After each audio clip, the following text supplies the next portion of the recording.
शहर की लुगाई गांव को आई। मधु शहर में रहने वाली पढ़ी लिखी मॉडर्न लड़की है। वो और पवन साथ कॉलेज में पढ़ते थे।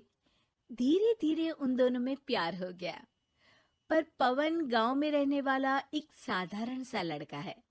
मधु के पिता हमेशा उसे ये बात कहकर ताना देते हैं। तुम वहां गांव में कैसे एडजस्ट करोगी? शादी करके तुम गांव तो चली जाओगी, पर अपनी सारी मॉडर्न सोच और चीजें यहाँ शहर में ही रख कर जाना।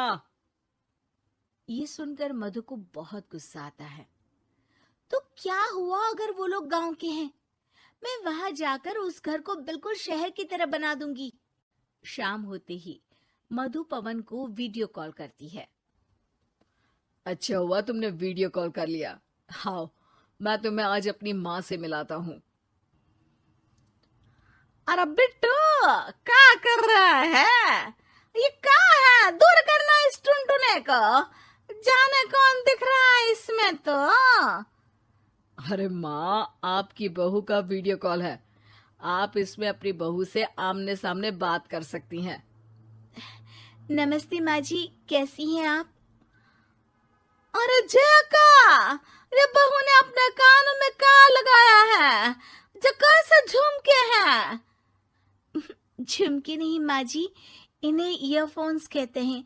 इससे सामने वाले की आवाज और अच्छे से आती है। मैं आपको भी ला कर दूंगी। अरे नहीं नहीं, हमें नहीं ना चाहिए। हमारे कान बिल्कुल ठीक है। हाँ। माँ जी की ये बातें सुनकर मधु को अपने पिता की बातें याद आ जाती है और वो उसी वक्त ये ठान लेती है कि वो अपने ससुराल को एकदम मॉडर्न ससुराल बनाकर रहेगी। कुछ दिन बीत जाते हैं। पवन और मधु की शादी हो चुकी है। आज मधु का अपने ससुराल में पहला दिन है।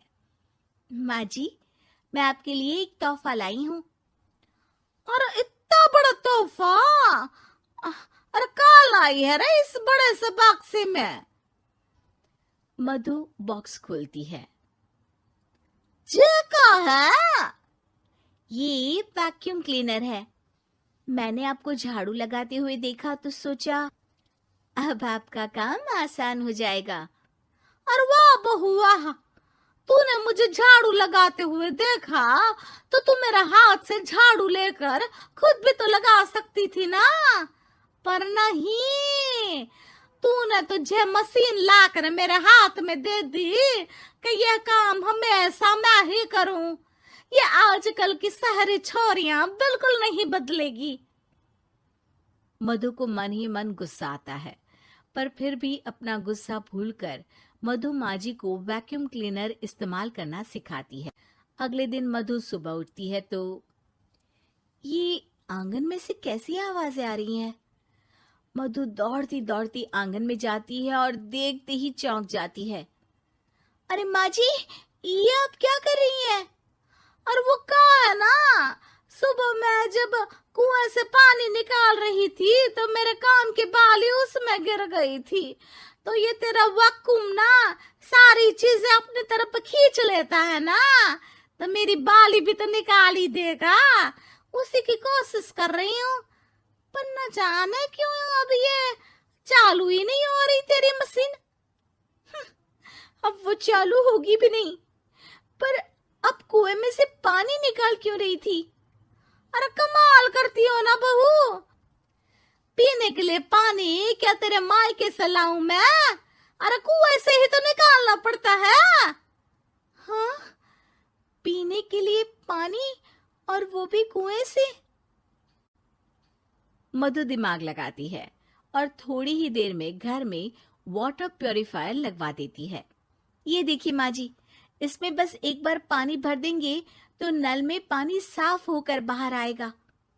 अरे वाह रे बहू, ये तो बहुत ही बढ़िया चीज है। रात हो जाती है। मधु जैसे ही प्यूरिफायर का नल चालू करती है तो वो अचानक से फट जाता है और सब जगह पानी पानी हो जाता है।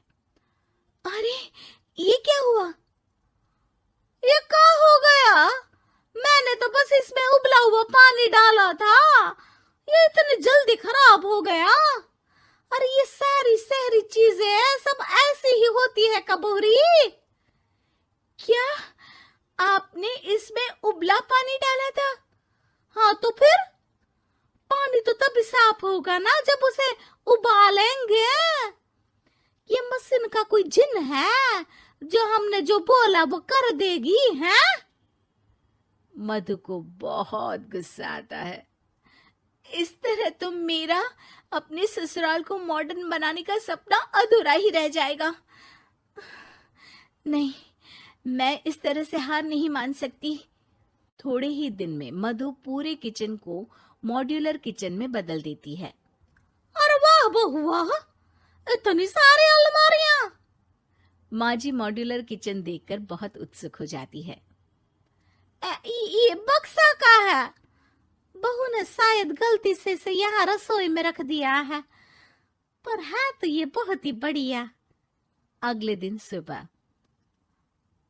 अरे मायरी क्या हो गया? मैं तो बर्बाद हो गई, मेरी सारी पूंजी जलकर राख हो गई। हे राम, अब मैं क्या करूं? माँ जी की रोने की आवाज सुनकर मधु दौड़ी दौड़ी किचन में आती है और इतना धुआं देखकर घबरा जाती है। ये सब कैसे हुआ माँ जी? ये आग कैसे लगी? ये सब तेरा इस मॉड्यूलर किचन की वजह से हुआ है, और ऊपर से तूने तिजोरी जो रसोई में रख दी थी, मैंने जैसे ही अपने गहने और पैसे इसमें रखे और बाहर से इस ताले को घुमाया, ये तो 5 मिनट में ही आग बबूला होकर फट गया। अरे माँ जी, ये तिजोरी नहीं है, ये तो माइक्रोवेव है। इसमें गहने नहीं रखते, खाना गर्म करने के लिए होता है ये। और ये जो आपने घुमाया ना, ये ताला नहीं है, आपने इसके टेम्परेचर को फुल कर दिया, इसलिए ये फट गया। माँ जी और जोर जोर से रोने लगती है।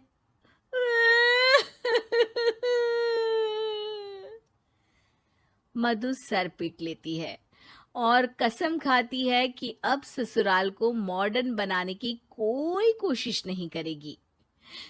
मुझे माफ कर दीजिए माँ जी, आप जैसी हैं वैसी ही ठीक है। मधु को अपने पिता की कही बात याद आ जाती है और मधु वापस घर और किचन को पहले जैसा ही कर देती है।